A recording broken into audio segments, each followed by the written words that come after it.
This is Joel Zeff, and you are listening to the Head Smack. Well, that was a bad one. Don't even use that one. That was ridiculous. That's terrible. This is Joel Zeff, and you are listening to the Head Smack podcast. Smack it. Head Smack. Smack. Smack. Head Smack podcast. Say that 3 times really fast. Head Smack podcast. Head Smack podcast. Head Smack podcast. Head Smack. You are listening to Conversations with Misfits, Mavericks, and Trailblazers. Hey, welcome to the Head Smack podcast. My name is Paul Pavolny, and I'm excited to have another Misfit with me today. Today it is Joel Zeff, and Joel creates energy. His spontaneous humor and vital messages have thrilled audiences for almost 25 years. And as a national workplace expert, speaker, and author and humorist, Joel captivates audiences with the unique blend of hilarious improvisational comedy, almost didn't say that word right, and essential ideas on work and life. He has shared his experience with more than 2,500 events. And his book, Make the Right Choice, Creating a Positive, Innovative, and Productive Work Life, is consistently listed as one of the top work-life balance books on Amazon. He has also appeared on CNBC, featured on the Dallas Morning News, Houston Chronicle, the Kansas City Star, and many other media outlets. Hello, Joel. You sound pretty busy. Hello, Paul. That was a good introduction. Thank you. Yeah, that might have been the best introduction that I've received at during a podcast. It sounds like I wrote it, is what it sounds like. That's how great it was. I wrote it. Well, thank you. It's from the heart. Yeah, and so, it felt it did. Even got emotional a couple of times there, and that's why I messed up. Yeah. But man, it is so good to have you on. I've been looking forward to this. It's my pleasure. I know we've been connected for a while, and congratulations on your new podcast. And I'm honored to be a guest. Thank you, man. Yeah, it's been an absolute fun, and we have been connected for a while, I think, through our mutual friend, Eric Hughes. I think he originally was bragging about his friend Joel, and so I had to connect with you. And so I've enjoyed following your adventures on social media. And so I'm looking forward to this conversation. Before we get started, I always, I'm all about the superheroes, and I love to hear people's origin stories. And so you can go as far back as you want, but tell me a little bit about young Joel, if you want to start there. Are we going that far back? Hey, it's like, where are you from? What are your origins? And you don't have to give a ton of details, but just a little bit about Joel, just so for those who don't know you, can learn a little bit more about you. Yeah, so I'm originally from Kansas City, born and raised, and went to the University of Kansas with our mutual friend, Eric Hughes. I'm a Jayhawk, and I was a journalism major. So I started my career as a newspaper reporter, worked for a few newspapers. And while working in Dallas, actually the first weekend that I moved to Dallas to work at the newspaper, some friends took me to an improv comedy show. And it was literally like the movies where you want to talk about an origin story where the superhero gets his powers and it's, you have that music. I was bit by the spider. Superman's parents put me in the little pod to send me away. With the gamma rays, yeah. I was hit with gamma rays. Everything that was where it happened, and that's where I discovered improvisational comedy, and it was just absolute passion and love at that first moment.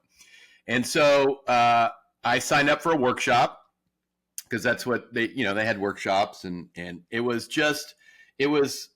where I went to unwind from being a newspaper reporter, because it was a tough job, it was a tough situation. I was covering crime and murder, and it was a tough job situation, and so that was my respite. That was my fortress of solitude. I'm going to keep going with the superhero. Do it, man. Thing, right? I'm going to keep going with the superhero metaphors. So that was my fortress of solitude, and so I just embraced it. I loved it. And so a few months later, 6 months after I moved to Dallas, Paul, if you're keeping track, the newspaper closed. Wow. And yeah, not my fault. A lot of people blame me, Paul. It wasn't my fault. I was like 23, I think. Yeah. It's not my fault. Yeah, they're like, Joel's losing interest, so let's shut it down. He's not in this. He's not here anymore. This isn't working. And so I had a lot of free time. And then so I started doing stand-up comedy, and then kept working at the improv comedy, working with a group. They had their own theater. and eventually auditioned and joined the troupe. At the same time, I realized, hey, I need to pay rent and I need to eat. Those are two really important things. Yeah. Really, That's really important. adulting. That severance check only goes so far. Right. And so I got a job at a PR agency, and that led to a job at an advertising agency. So let's hold off just for a second. Yeah. Let me pull Like, on that. too much thread. origin? No. It's perfect. It's amazing, and I don't want to like lose it because I'll get There's distracted. a lot of questions. But the fact that you went from being a reporter to suddenly doing improv, that's pretty gutsy. Like that's pretty like not everybody has the courage to go on stage for one thing. Like, they say that's the greatest fear people have, more than dying. And Jerry Seinfeld has a whole bit about I'd rather be in the casket than giving the eulogy and all that stuff. So, so where did that courage come from to be on stage and improv? Like that's right. That's probably one of the, maybe comedy is, but that's one of the toughest things to do on stage. Like giving a speech is one thing, but come on, improv. Where did that come from?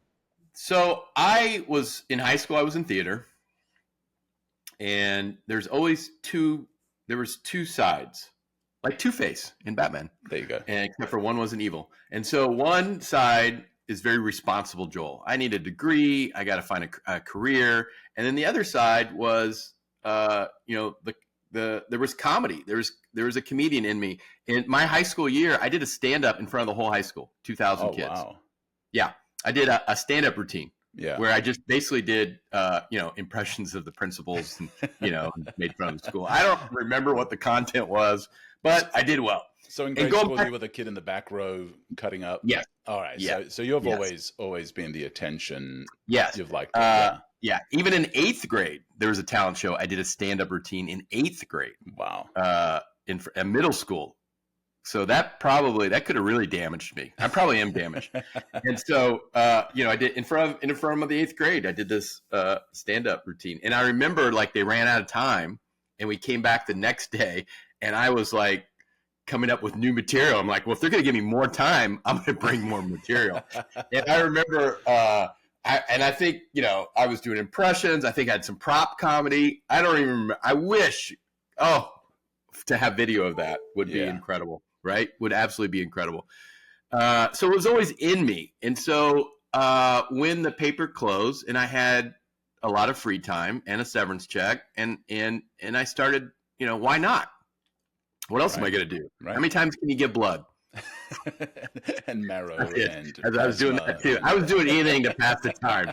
This is pre-internet, pre-social media. Yeah. I mean, I was just coming up with things donating your hair. I see. Oh, yeah. I was just like, well, you know what? I don't have anything today. I think I'm gonna go get blood. I think they have cookies. I'm not kidding. And so I started doing stand-up. I went down to a club that had an open mic night, and they embraced me and started doing stand-up several times a week. Still taking additional workshops with improv, and so I had these kind of improv and stand-up are kind of at that time very different worlds, comedy worlds. Right. And so I had my stand-up friends and someone always had, we're getting 4 guys and we're going to do a show at this bar down here or we're doing, they need some stand-ups to open up at the state fair. I mean, we're doing, you're not hardly getting paid anything and you're just finding opportunities to do stand-up. And it was always something, right? There was always somebody who had a show somewhere. And then the improv group, they had their own theater.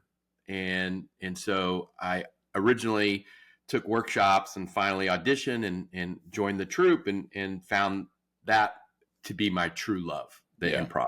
Yeah. So when it comes to improv and what you do now, do you see, because I talked to somebody, I think it was Tony Watley, that talked about, he went and did improv just to help him as a public speaker. I know you do training, you do the keynotes and all of those things. Do you see their value in a speaker doing that, and why? So improv is something that, you find that love, that passion, just like, design is your passion, or, everybody has something that that they truly love. And one of my clients was Texas Instruments, one of my PR clients. And they said, I know you do improv on the weekend. Can you come up and do some of that with us? We're having an executive retreat. And so it was all men, all VP level, a technology company. It was a small group. So if you're like, what it could be the worst group that you could possibly put together? This is it. And so bizarrely, they had an incredible time. And I had an incredible time. And that's when the light bulb started flickering and people gravitated toward, they loved the engagement of improv. They loved the uniqueness of improv. They loved the accessibility of improv. They loved the equality of improv. I mean, there are so many things that bring people to it, right, and allow people to find themselves. And so the little light bulb started flickering, and I said, well, maybe I could offer this to some of my clients, but I thought it would only be like small groups, and we'd really focus on creativity or innovation, and so, but just like anything, your name gets passed around, and someone said, well, we have 200 people. Can you talk about teamwork? Yep, I can. And then, we have 300 people. Can you talk about communication? You know it. I'll be right there. And I'd be outside the ballroom, right? And I would be thinking, okay, what am I going to do? What game would be, or the night before calling some of my improv comedy friends and saying, what about this game? Do you think this game would work? Or what about this game? And it was an evolution. I play this game and I put myself in this situation because I bring audience volunteers up. I want them to participate, right? And embrace the improv and learn from the improv, but I want them to actually do it. And so, it was just an evolution. I would do a game and then adjust a little bit, or put myself in a different position, or put two games together, or manipulate the game to fit my needs. And then the message came from that. I would just be talking from the heart, what improv meant to me and what people can learn from improv, the choices that we make during the process. And it just constantly evolved. I still have never sat down. I've done 2,500 events. I've never sat down and I'm going to say this, and then I'm going to say this, and then I'm going to do this. It just, the keynote itself is improvised and organic. I mean, there's still, there's modules of games of what I want to do and the message that corresponds to that. But when I jump up on stage, it's not for sure I'm going to do this, this, and that. I change my mind all the time and let the audience dictate where I want to go. And I want that organic feeling and that sense of that we are improvising, that you're improvising, I'm improvising, and then what we can learn together from that. And what do they learn? What are the lessons of improv? There's none. No, you just said you talked to them about the lessons of improv. Come on now. Is that what I said? You did. Oh, you did. Why were you listening? That's weird. Let me scroll back. Yeah. Why were you listening? So improv, I think, teaches us a lot about how we work together as a team, how we communicate, how we innovate, how we are successful during change, how we are leaders. There's a lot of choices that we make. Remember, for those of you, if they're your listeners or viewers and have never experienced improv, there's no script, there's no rehearsal, there's no plan. Everything's happening right here for the first time with other people. So you're working together with several other people. Remember, there's no script. I don't know what you're going to say. You don't know what I'm going to say. We don't know the direction we're going to go. So how do we find success? We find success by making certain choices in how we deal with change, being open and flexible, being prepared, being more present and in the moment, being a better listener, helping each other be successful is a key element of improv, and how we communicate and how we don't give up, what I call staying in the game. There's just a series of messages, and that I kind of, after each game, I peel back the onion, and, we kind of talk about that as that's my keynote. Some people put PowerPoint up and, put words and acronyms and that's how they teach, and how I teach, how I want to share my message is through the audience being engaged in an improvisation game, learning, laughing, and going, how did they do that? And then we talk about, okay, here's the message that allowed that to happen. Right. So it's basically like life, right? Life is improv, for the most part, It is and absolutely. and then you look back at it and you say, well, let me look back and see the lessons that I learned through this particular life that I've lived, which is very different from yesterday, which is different from last week, which is different from 10 years ago. And so Yeah. that's kind of what it is, right? It's basically you're creating this, you know, condensed, a rich version of life and saying, well, let's improvise, let's do things off the cuff, let's do things unplanned, let's react and act in certain ways, and then let's digest and unpeel that and see what the lesson is there. So for somebody that might be listening to this, she's a leader of a company, and they're like, "Oh, I totally want to do this Monday morning with my team." what would be a super small, digestible or executable version of this to help people understand the power of improv?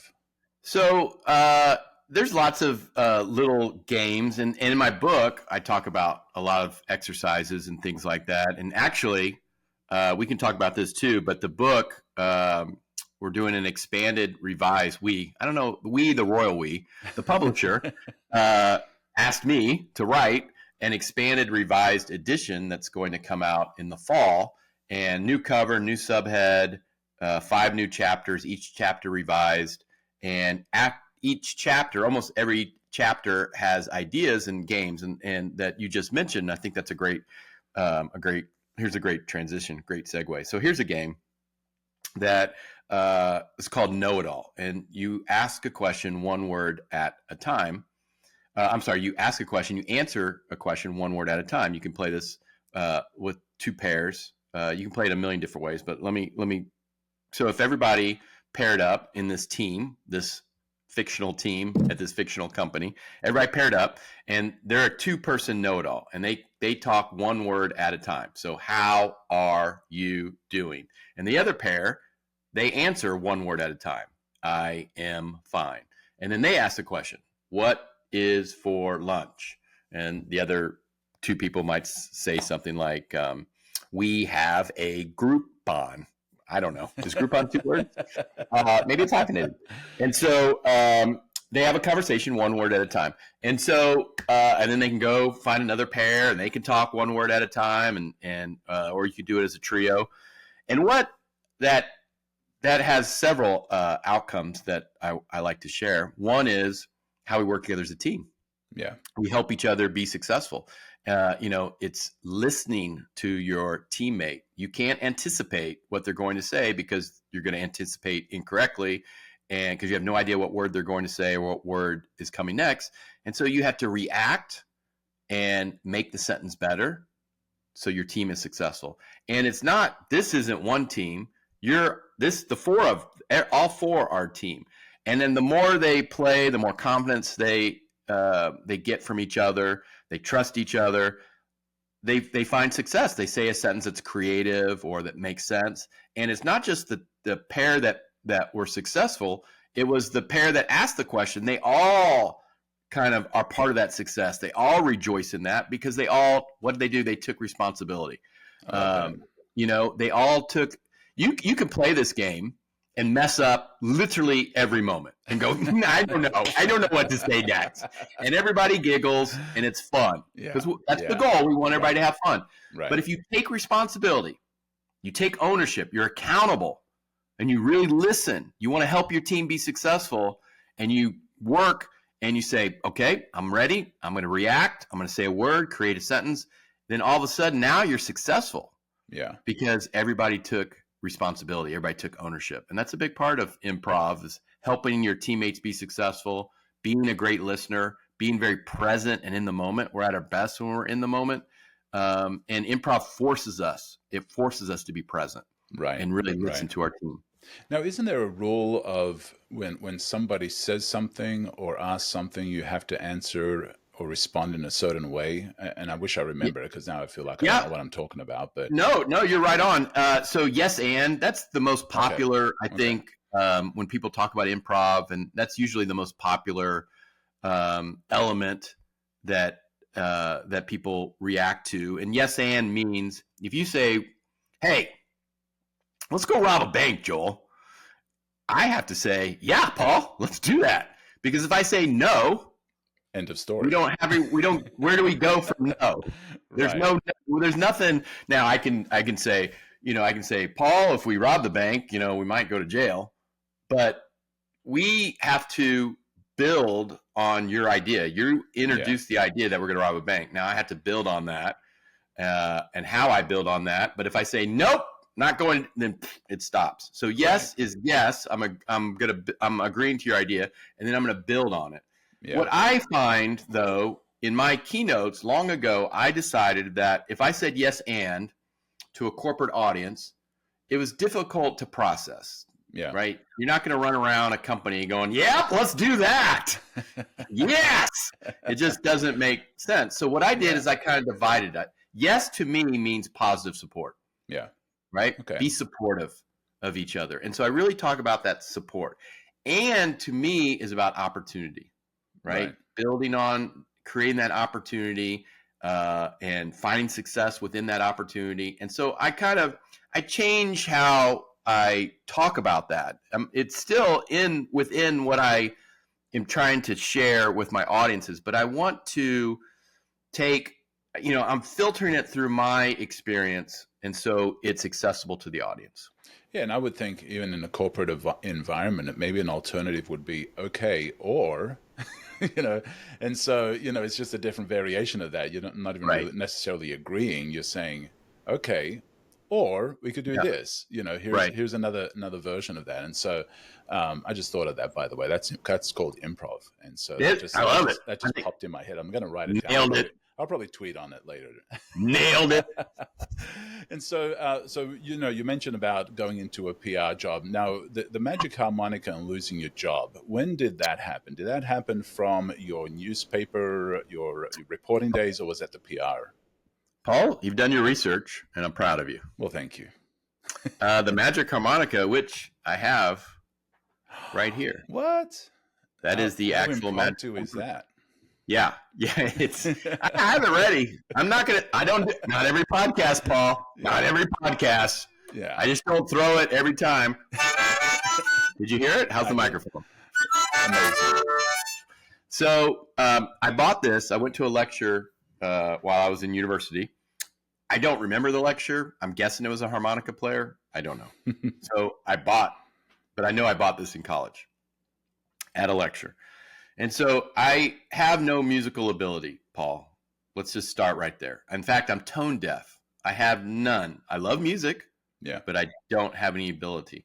So when this was at the newspaper in 1991, when they called, it was on a Sunday, and they said, "Hey, tomorrow's the last newspaper. Come clean out your desk. You lost your job." And so you would think, you'd be angry, sad, confused, defeated, whatever negative emotion you want to choose. That was one of the best days of my life. Yeah. That was not a good job. And I wasn't happy. And so it was like a weight had been lifted off my shoulders. And so as I left my 1-bedroom apartment with little to no furniture, I grabbed this magic harmonica to go clean out my desk. I don't know why. I never left the house with my harmonica. This was not a thing that happened all the time. And so I grabbed my harmonica, went down to the paper to clean out my desk. Range of emotions. People are sad, they're crying, they're angry, they're confused. What are they going to do? So wide range of emotions. People have been there years, decades. Yeah. I'd been there 6 months. Yeah. I'd been there 6 months. I didn't have a lot of, yeah, there wasn't a huge connection. And so I found myself on the back loading dock. And the back loading dock, all the media had assembled, the TV station, the TV news stations, the radio stations. I'm sure there were some journalists, photographers, newspaper journalists, I mean. And so I kind of surveyed the situation, got out my magic harmonica, and this is what I did. This is a true story. Not one lesson, Paul. I sound pretty good. That's why a harmonica is magic, because anybody can blow into a harmonica and sound like, for a moment, yeah. Oh, until you he get might to be the in Blues chorus. Traveler. Blues Traveler might call me and want me to join the next tour. That reference dated me, but I don't care. I went. I got no job. I got no money. I got nothing. I just lost my job. I got the newspaper blues. They said, come clean out your desk. I came to clean out my desk. Did I mention I have no job? I got no money. I got nothing. But in about 30 years, I want to be on Head Smack Podcast. Whatever the hell that is. I might have made up that last part because I didn't time travel. That was amazing. So you could literally, it was like the movies, Paul. You could literally hear the camera go. What's going on here? Yeah. And so I got a little spittle. This needs to be cleaned. That was pretty passionate. Yeah, it's probably got some classic saliva in there from. It's got some. Yeah, there's definitely some in there. It's probably got COVID. And then someone grabbed my elbow. I can't see their face, but someone grabbed my elbow. I don't know if it was a man or a woman. And they told me to stop and said, "You will never work in this town again." That's a direct quote. I remember that part. Wow. Yeah. Which it's like the movies, like a film noir. You will never work in this town again. After that harmonica performance. Over my dead body. Yeah. Yeah. You got it. And so what that taught me, and then, so then this is 1991. So I'm on 2 local broadcasts playing the harmonica. They kick off. Remember, this is over 100-year-old newspaper. This is a huge historic moment. And they start their broadcast with this 23, 22. I think I'm 22 or 23 year-old idiot in a harmonica playing terrible blues. Two news broadcasts started with me playing the harmonica. And why were there balloons? How did that happen? Did you do that? No, you did that. I think you might have, if you're on an Apple product, might have it set to recognize reactions. Yeah. Oh, okay. For those of you listening, he just had balloons fly up. I thought it was a real balloon at first. I'm like, okay, this guy is. Yeah. That was awesome. Yeah, that was awesome. No. Well, how about that? So 2 broadcasts. And then the next day in the Fort Worth Star-Telegram, there's a huge picture of me playing the harmonica. This ridiculous. It's absolutely ridiculous. And then I had friends across the country go, "Did I see you on the news playing the harmonica?" So like other, affiliates would pick up would pick up. I went viral in 1991. And I'm like, this however old this newspaper, just huge part of history. And here's this. What it taught me, why did people react to that? And it taught me a couple things. First off, everybody expected everyone to have the emotion of being sad and angry and confused. They did not expect someone to be playing the harmonica. So when you go against expectations, the attention will go to you. Right. That's number one. Yeah. Yep. Right. I'm different than everybody else. Right. So then the focus becomes me. And so the other thing it taught me was that I chose how I was going to react to this situation. I lost my job. I just moved here 6 months ago. I uprooted what I was doing in Michigan. All this happened, but I could be angry. I could have been upset. I could have been, pissed off that they hired me 6 months ago. They obviously knew that the paper was in trouble. Right. I chose to choose how I reacted. And I chose to be passionate, and I chose this energy, and that this is going to be my reaction. And when you make that choice, then you have control. Right. And when you take control, then that opens up more opportunities and gives you the energy for the direction that you want to go. That's amazing. And do you think because of that reaction and the attention that you got, that led you to get the job in the PR space, or are they unrelated? No, they probably didn't know. They probably wouldn't have hired Okay. me. No, I don't know. I don't know. That's a good question. I don't know. We could ask, but I don't think it. I don't think they really knew. Yeah. But it did give me the confidence, right? It did give me the confidence, and it gave me that you choose how you react to these situations, Right. and and it gave me the energy and it gave me the inspiration to go do stand-up comedy, to go do Right. what I wanted to do, to Right. go take an improv workshop, to kind of focus on what I love to do and what I'm passionate about. And, and I think all that, I think it started with that moment, that magic harmonica moment.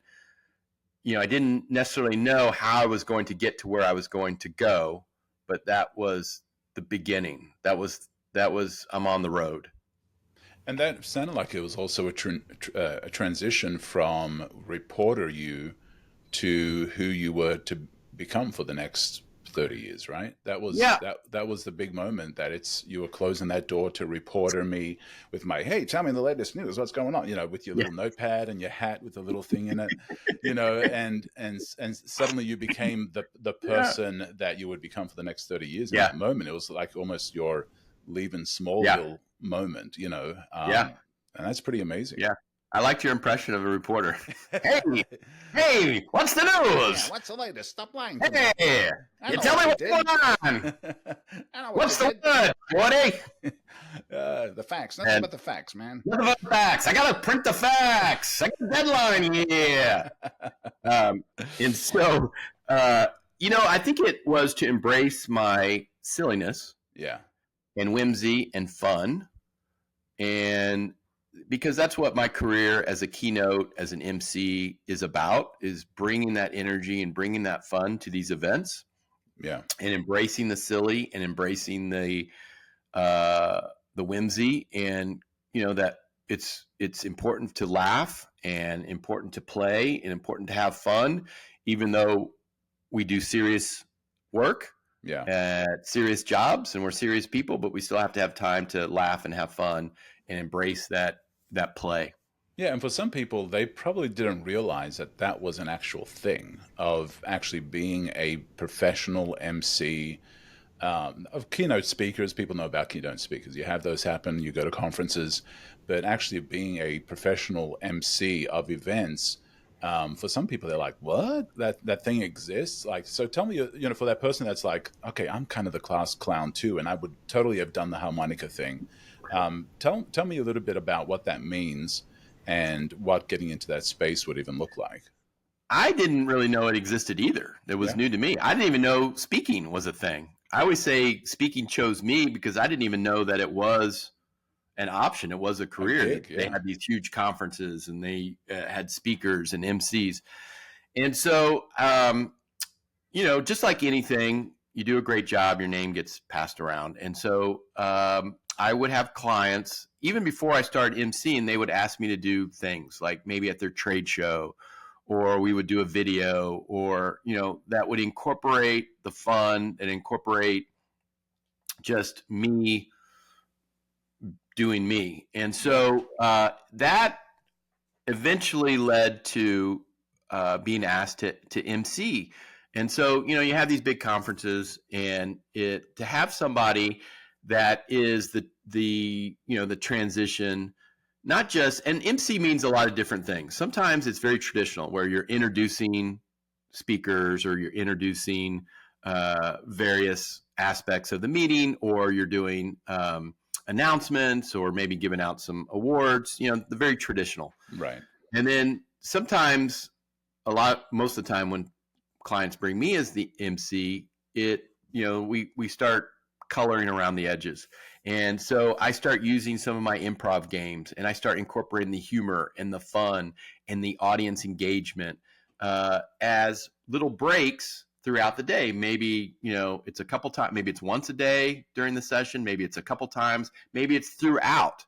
And so maybe it's a combination. A transitional thing or a featured thing? Yeah, it can be both. There's no one way to do it. I'll give you a couple examples. So so last week I was at my largest conference that I've ever worked, 7,500 to 8,000 people. Wow. And predominantly 56 countries, very international. The US and Canada were out of that 75 to 800 or 75 to 8,000 people. US and Canadian was probably under 1,000. Wow. So the rest was from around the world. And so my task was, they called them brain breaks. And I had 4 segments throughout the 4-day conference. And it was part MC, where I would kind of recap some of what we saw and some of the elements. But it was also engaging. I wanted to do something with the audience. I wanted to do something that incorporates the whole audience, that everyone participates. Yeah. And it was also, that entertainment, just a little bit of it's a break, right? And so that's one, that's just one very non-traditional way to do it, and then I have another client, a jeweler client, who I've been their MC for 8 years. And so they'll have one session each day, sometimes 2 sessions. And at the end of the session, I had a list of announcements, right, that I needed to make sure that everybody understood, to incorporate what's happening, but I want to do it in a fun, engaging way. Right. And so no matter what, it's about fun, for me, fun and engagement. Yeah. And so it's just trying to figure out, okay, what's the recipe? What am I going to put in? What am I going to put in the pot? What am I going to do with the audience? But it's really about, creating, as the MC, creating that energy. Yeah. Being the guide for the whole audience, Right. taking them on a journey, and Right. you're their guide. Right. You're the one thing that goes through all the days. Right. Right. And so sometimes it's part transition and part entertainment and part structural of, I need to give you this information, or I need to make this introduction. And then a lot of it is just making sure that the audience is having a great time on that journey, and that they're engaged and they're energized, they're entertained. Right. Well, and I think part of having a successful event, or even doing a successful presentation, or telling a great story, is to have a flow that's not just one tone. Because I know at events, you got speaker after speaker, and some of it's really heady stuff, like, oh my goodness, I've got to write this down. This is amazing. This is awesome. Yeah. And, you do need that brain break. And so having a MC or a transitional person that, kind of stays on theme, but also is a way for your brain to go, let me just rest for a second, because I just felt like I was drinking from a fire hose. And so, there's super value in that. And so if you're a person running events, first of all, call Joel. But secondly, keep that in mind is, don't just have one tone through the entire event, because you're going to overwhelm people. You've got to have some form of transition, whether it's a live person, a pre-recorded, whatever, but you've got to have some sort of a break for the brain to make it even more effective. And so that's, what you've been doing for 25 years, and it's been super successful. So when it comes, you mentioned that you spoke in front of 7,500 to 8,000 people. Do you have the same adrenaline rush for that as you do with a room full of 100, or is it a totally different vibe for you in it? Oh, I've spoken to 8 people. Yeah, it does, because I love what I do. It's rewarding. It's fulfilling. I do love what I do. Obviously, speaking to 8 people and 8,000 people, there's 2 different energies, 2 different mindsets. Right. But it's really about making sure that you connect to the audience, whether that audience is 8,000 and it's international, or it's 8 people. Right. And every audience is different. Could be a audience of CEOs, could be an audience of entry level or frontline team members, or various industries and with different backgrounds and different educations, and so it's what's great about improv and comedy is that, again, remember we talked earlier, it's an equalizer, and it's accessible, and no matter where you come from, where you are in the company, you have that accessibility to improv. You want to play, you want to have fun. It's a unique experience.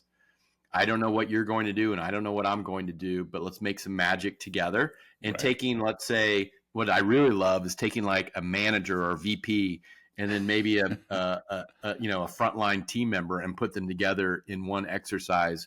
And it's just magic. And it's amazing how we help each other find success and how we create and how we communicate with each other. And it's and then the best part is the audience gets to laugh and be entertained.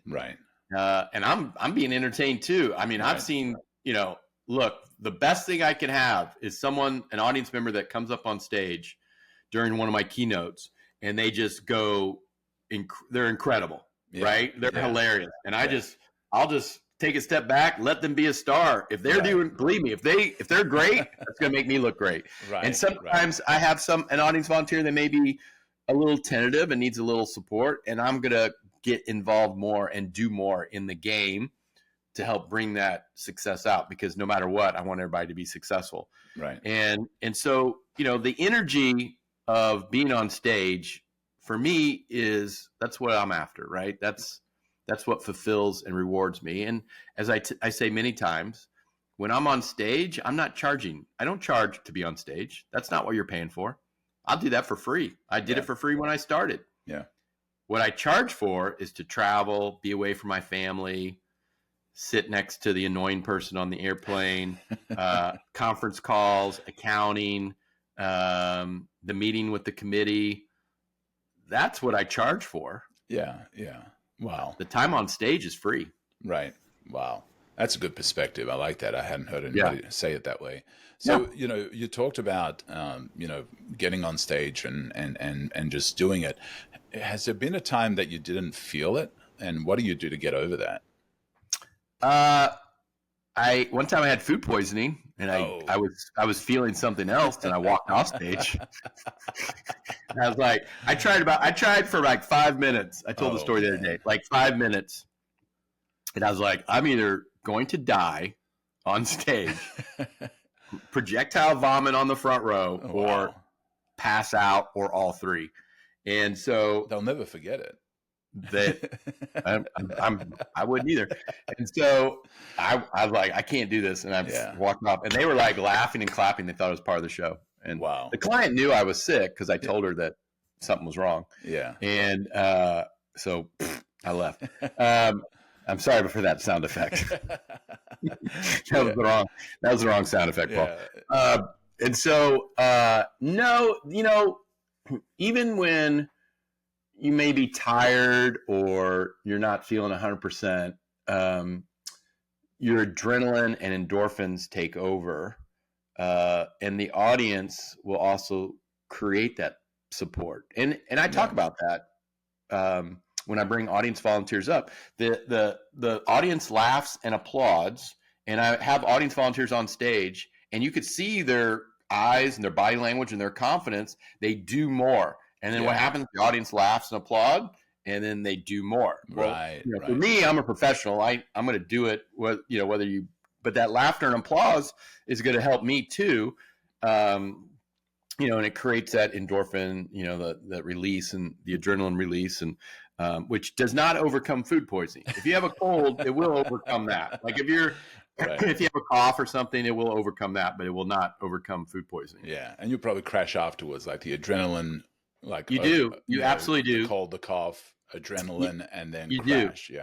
Many times I have had a cold or something, and then you walk off stage and you're like completely clear-headed. Everything's like, oh my gosh, I guess I sweated it out. No, it's all your it's all that in your body doing that. The chemical battle of and then it will go away, and that your body high will leave you, and you're like, you're out. But even if I'm just a regular, perfectly healthy, and I do an event, because I'm expending so much energy, and then later in the day I will just absolutely crash. I just don't. It's just, people always ask me, if you really want to make my wife mad, you ask her, is he like that at home?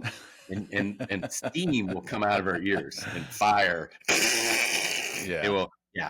because you can't be like that all the time. Right. Me on stage and me off stage are completely different. And so you can't be like that all the time. And so you have to adjust, and you give a lot when you speak, and I give a lot, and then all the energy comes out. Right. So do you have any rituals or triggers or mindset triggers that you use to transition from the chill Joel to what you are on stage? Do you have any kind of things that you go through? Because I know sports people do this, and I know entertainers do this. Do you have one?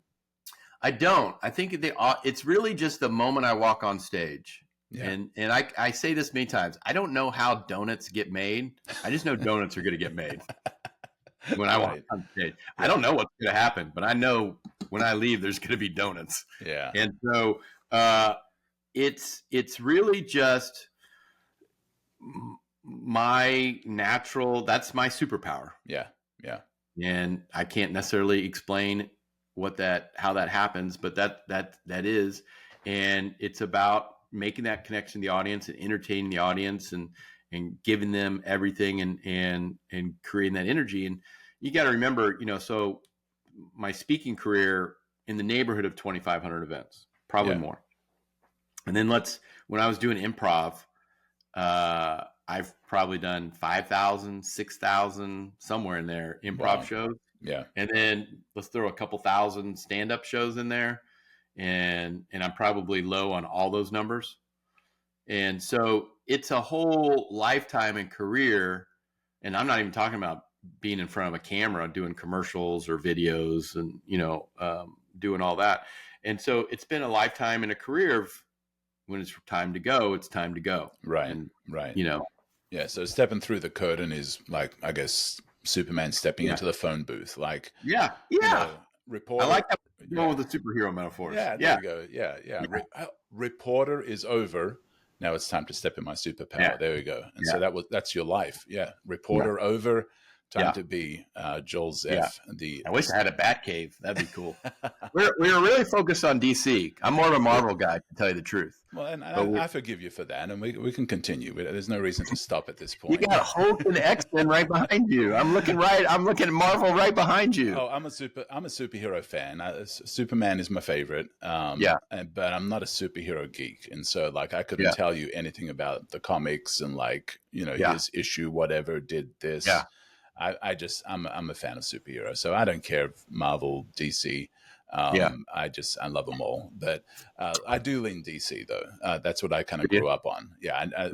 So anyway, see, that's okay. Yeah, and I lean more toward Marvel when I mean, I did a little bit, but it just never. The DC superheroes didn't connect with me as much as the Marvel. But then sometimes I got into some of the independent, like Spawn. I was a big fan of Spawn. Yeah. And I think they're doing a new movie.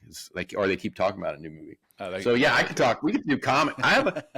We do a whole podcast. We talk about comics. Yeah. So a question on comics is Ice-T your kryptonite? Is Ice-T my kryptonite? Yeah. Sweet Ice-T is my kryptonite.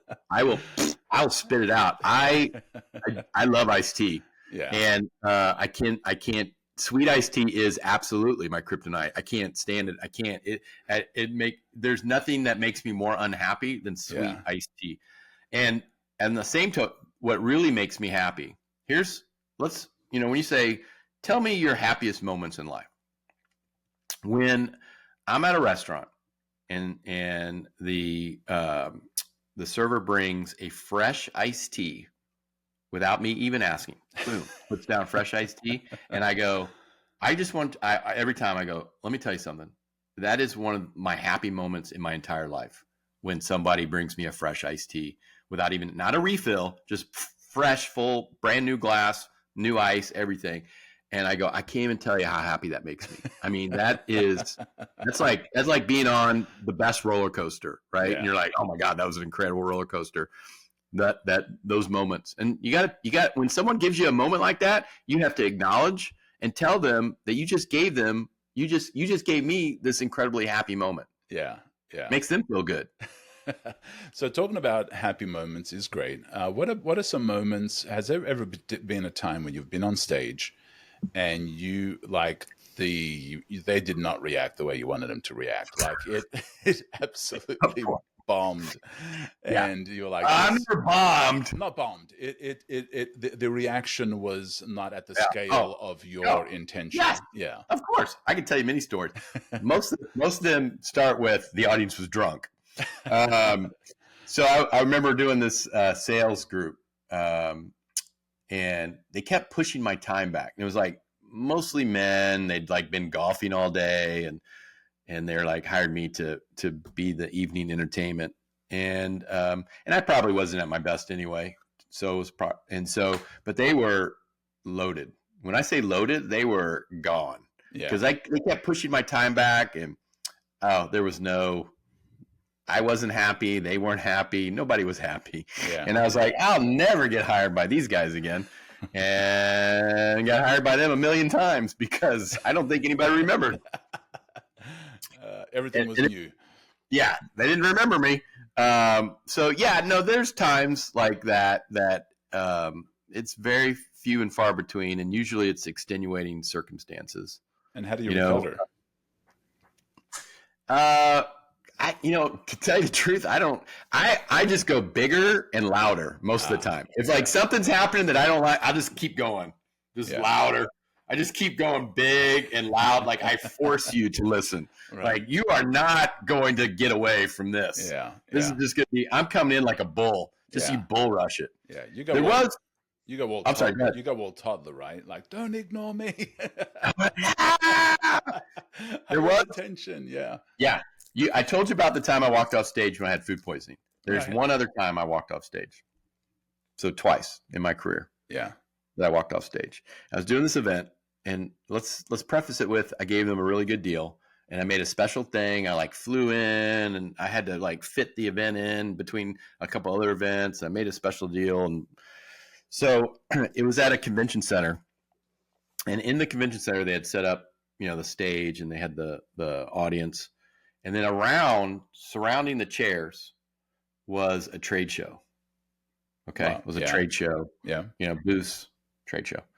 And the client said, the trade show ends before you start speaking. Great. Fantastic. And so these two ladies get up and they start doing announcements. Trade show's not ending. Nobody, because, people, they rent these tables. They're not going to stop selling. Yeah. They paid for this. I get it. I totally get it. Yeah. But probably should have the trade show in a different room. Boop, boop. Not in the same room where the audience is. And so the two women, they were talking, and nobody was listening. Nobody was coming to sit down in the chairs. And I turned to the AV guy and I go, this isn't going to go good. Yeah. And right next to the stage, the booth had like a Wheel of Fortune. Like a big wheel. Yeah.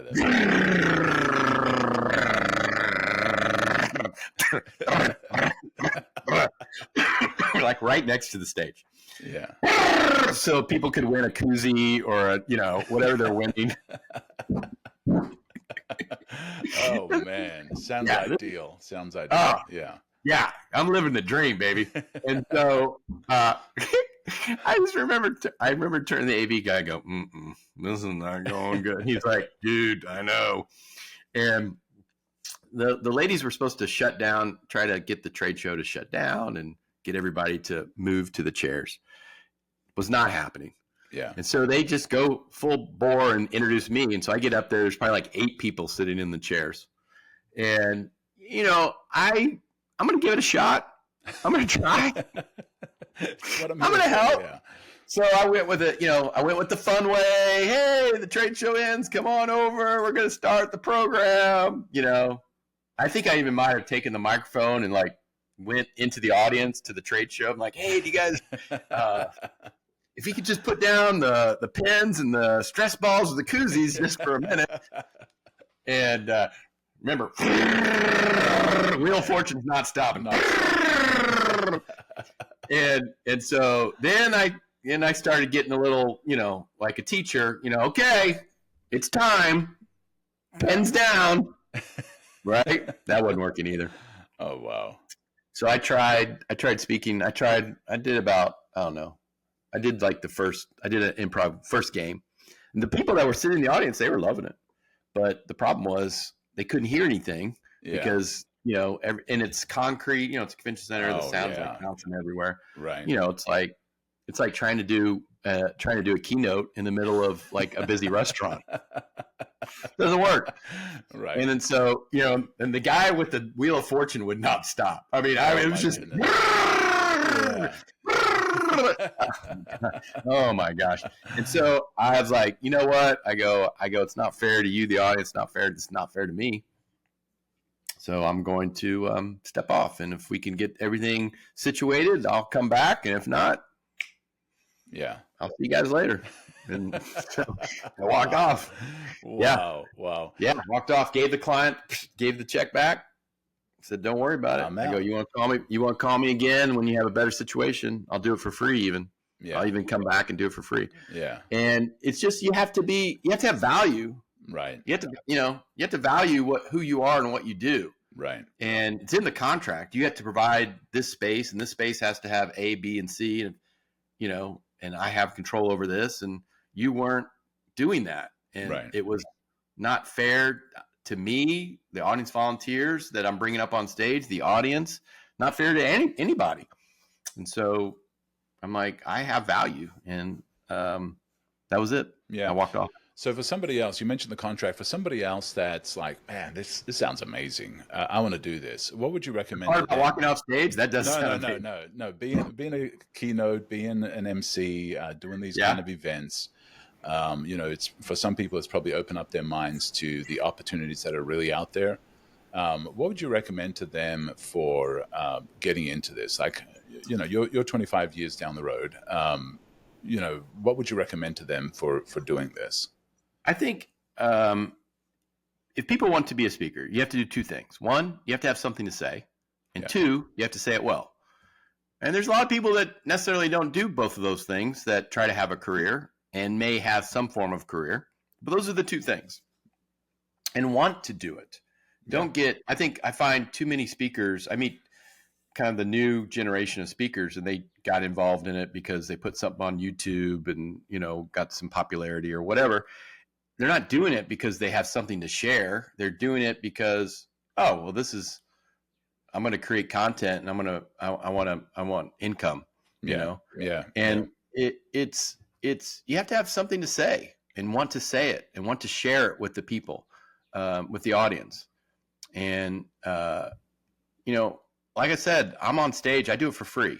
I have to charge because to be away from my family and to travel and, get sick from being on the plane. But I love what I do, and it's rewarding and fulfilling. And if you want to be a speaker, do something today that's going to move you forward. You don't have to do everything today, but start building what you want to do, putting an outline together, finding opportunities in your neighborhood. When I say neighborhood, that means what is around you that you can speak at. Is it a school, the local Rotary Club, the local marketing association? Every organization has local chapters. Find opportunities to speak at those local chapters to kind of get your feet wet a little bit. Find those opportunities and speak. And get good at it. And then build on that. But a speaking career doesn't happen overnight. It doesn't happen in 6 months or a year or really even 2 years. Now, you can speak, but having a career is something different. Right. And so when you're talking about a career, that means that's all you do. That's what you do. And so that takes time to build. But just like anything, you put your energy into it and you do something to move the needle every day. Look where you're going to be in a week, in 30 days, in 6 months. You just keep moving, keep working at it. That's amazing. Earlier on, you talked about these movie moments, that one sitting on the dock playing the harmonica where it just felt like something out of a movie. Has there been a point in your speaking career where everything seemed to be like living the dream, like everything suddenly went slow motion, you're like, oh my goodness, this is the best. Like you were fully in that moment and realizing to yourself, this is the best thing in the world that I'm doing right now, and I am living my best life. Was there a moment where that happened to you? Yeah, I think there's a lot of times where you are in an event, and I've been very lucky to have some incredible events. The event last week, I think, was very similar to what you're talking about. 8,000 people. It's my biggest group I've ever spoken to. Yeah. And I do this thing where I have the whole audience do ta-da. We talk about celebrating. When you're a little kid and you go ta-da, and you celebrate everything. Yeah. And so I do that with the audience. That was the largest ta-da of my career. 8,000 people. Nice. Right? I do something called Bunny Bunny Bunny, where we talk about taking a risk and doing something silly. And I had the whole audience. And remember, this event last week is being translated in 9 different languages. Wow. People are being translated, and I'm getting 8,000 people from 56 different countries to do this. Yeah. Oh my gosh. Amazing. Yeah. I play this game called Zig Zag Zog, where I say zig, the audience says zag. If I say zag, the audience says zog, but they have to clap. And you don't know whether, you can do it any order. I'm playing that with 8,000 people. Wow. And I'm like, how did I get here? What am I doing? Yeah. And, when someone comes up to you from, countries around the world, and say, want to take your photo and says that, and they say how funny or entertaining you are, whether, I'm in customs, this guy from Mexico wants to take my photo, Japan, Indonesia, Philippines, India, Cyprus. I met somebody from Cyprus, Wow. Australia, UK, Wow. Ireland. I'm just keep going all these countries. It is so inspiring and energizing that my humor translated to all these different languages and all these different cultures, and made that connection. And it was just so inspiring. It kind of gives you hope, right? Right. That we're all together. We all respect each other. We all want everybody to be successful. We're laughing together. We're creating energy together. This is amazing. I mean, it was pretty amazing. Yeah. And that was just last week, right? Wow. And I could say that to almost every event. I could make, I could tell you about something that happened at a specific event that is so inspiring and energizing. When people are playing and having fun, it's just incredible. And it just is so rewarding and fulfilling. And I always say this was my purpose, right? Yeah. And so I didn't choose this. Someone chose some other being, Galactus, boom, Marvel, chose for me, right? The Watcher, boom, another one, big name, said, this is what you're supposed to do. Yeah. Yeah. And it's pretty amazing, pretty inspiring. That's awesome. Well, and being able to translate your humor into an international audience is quite a challenge and quite an achievement, because not everything translates. I mean, you know, you did the bunny ears, and people are like, is that moose? Is that a deer? Is that Here's what, any language, any country, if you put your hand up like this, you cannot not smile. Yeah, I don't care if you think you're a deer, a bunny, a moose, some animal I'm not aware of. This translates, and it is awesome. It is just so incredible, and like the zigzag zog game. Yeah. And I told, if you're being, there's no translate. And like, if I say zig, there's not a translated word for zig. Yeah. And so, and I told everybody, I said, if you're getting the translation, take it off. Cause I think you can play this game. If you hear zig, once we start the game, take off your translation. You hear zig, you say zag. If I say zag, you say zog. Yeah.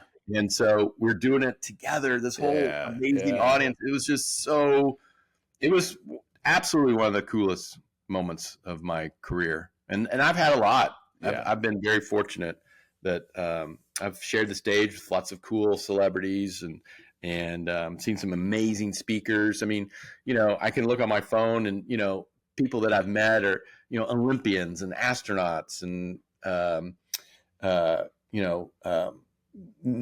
secretary. I did an event with Colin Powell, Wow. Secretary of State, Wow. and generals, and it's just incredible. It really is. It's just absolutely incredible, the people that you meet, and it's just it's really energizing, really inspiring. Yeah. So tell me again about Tada. What was Tada about? So Tada, I start all my keynotes. We talk about when when the kids are small, everything's a Tada, right? You celebrate everything. Yeah. Ta-da, right? Oh, you ate your whole lunch, ta-da. Or, you did you put your clothes away, ta-da. And what happens, you celebrate with them, and that builds their confidence, and they do more, right? They do whatever you're celebrating, they do more of. Yeah. And then, so these ta-da moments, we all have them. And as we get older, we still have ta-da moments, but we're not celebrating enough. And that fuels us, gives us confidence, gives us fuel for our passion, for what we want to do, what we want to accomplish. And so we're not celebrating these moments enough. We do great things every single day for our clients, for our partners, for our team. And those ta-da moments need to be celebrated. And so I talk about that and have the whole audience, we all stand up and we do ta-da, and celebrate with each other.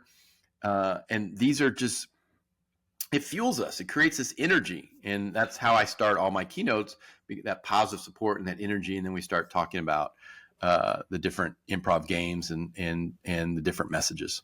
Have you ever tried to die at home and your wife just shut it down? She shuts everything down. Yeah. There's an expiration date on all this. Yeah. Look, and all this expired a long time ago. Yeah. Cut it out. Pick up your socks. Yeah. Actually, a long time ago, she would say some of my messages back to me, like, you're not being very open and flexible to change. And I would have to say, these are just for work. These are not home. These are not messages for the home. I'm not a home expert. I'm a work culture expert. Yeah. I have no expertise here. This is just, I don't know how anything works here. You could have responded with yes and. Yeah. I don't know how any of this works here. At work, these are the messages. So as we wrap this up, this has been an amazing conversation. As we wrap this up, tell me a little bit about your book and the inspiration behind it. And, I'll of course put a link in the show notes to this. And then, if you want to grab the latest one when it comes out in the fall, you can certainly do that as well. Tell that'd be me a great. little bit about the inspiration behind writing the Make the Right Choice book. So, I recommend this to everybody, is to have the publisher call you and say, hey, I was doing research on somebody else, came across your name, noticed you didn't have a book. Why don't you have a book? And I said, I was waiting for you to call me. That's how I recommend you write a book. Yeah. And so that's what happened. And so I took my messages and what I was talking about, and then, kind of put it into the book, and each chapter kind of broke down the keynote and in much greater detail, and the messages in much greater detail, and put a lot of different ideas that people can use at work with their teams and their groups. And then this year, at the beginning of the year, having discussions with the publisher, which is Wiley, largest business book publisher. And they said, would you be interested in doing an expanded revised edition? And I thought, yeah, that sounds great. It didn't sound like a lot of work. Yeah. And then we got into it, and it's a lot of work. Right. And so they're like, yeah, we need 25% new. And so I wrote 5 new chapters, and then I went through the whole book, revised. Once I got into each chapter, I rewrote a majority of each chapter, and not just updating some of the references and some of the jokes, but just adding, again, as my presentation evolved, I started talking about different things. And so I kind of put some of that evolution into the book, when we talk about communication or teamwork or leadership or change or opportunity. And so each chapter, it became a new chapter. And it's, just creating that fun and energy of the keynote and putting it into the book. Right. So there's a lot of humor.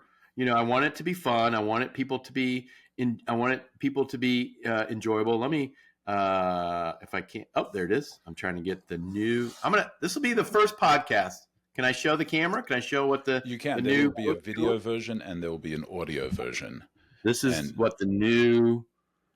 Make the Right Choice. It's a orange-looking cover with a big blue dot on it. So when you're going through the bookstore, when you're looking on Amazon, look for the orange book with the big blue dot.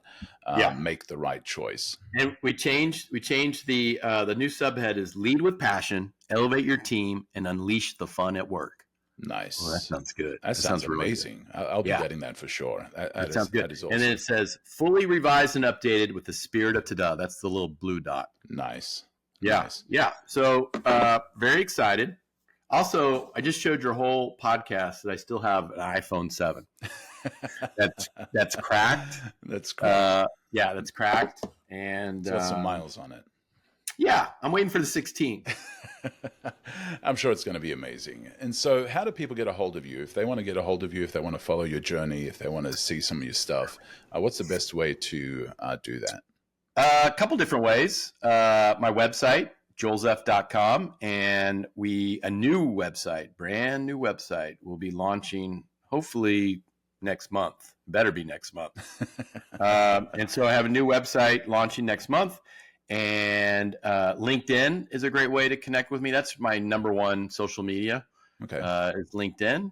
So it's pretty easy to find me, Joel Zeff. But you can follow me on Facebook. And if I ever get through my to-do list, I'm going to start an Instagram. I'm pretty excited about it. Nice. Yeah. It's what all the cool kids are doing. Yeah, I'm going to gram it. I'm going to gram it as soon as I get a new phone. Yeah, there you go. Yeah, that one probably can't do a whole lot. Can't gram. Man, thank you so much for this. And I will put those links in the show notes and when I post this on social media for people to connect with you. This has been amazing, Joel. Thank you so much. Paul, I loved it. It's been a great conversation. I hope your listeners and viewers enjoyed. We went off on a lot of tangents, but I had a great way. There was harmonica playing. I've told some good stories. Yeah. I don't know if I've told the story about walking off stage with the, but I don't know if I told that story. And so I feel pretty good about it. Yeah. And it's a good rehearsal. So I'm ready to do the real thing right now. Yeah. Well, do you know what? I didn't even record that. So let me. Excellent.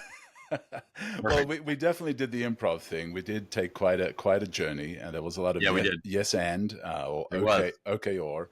So I think it was a great conversation. Appreciate you being on, and thank you, Paul. Have an amazing day. Appreciate it.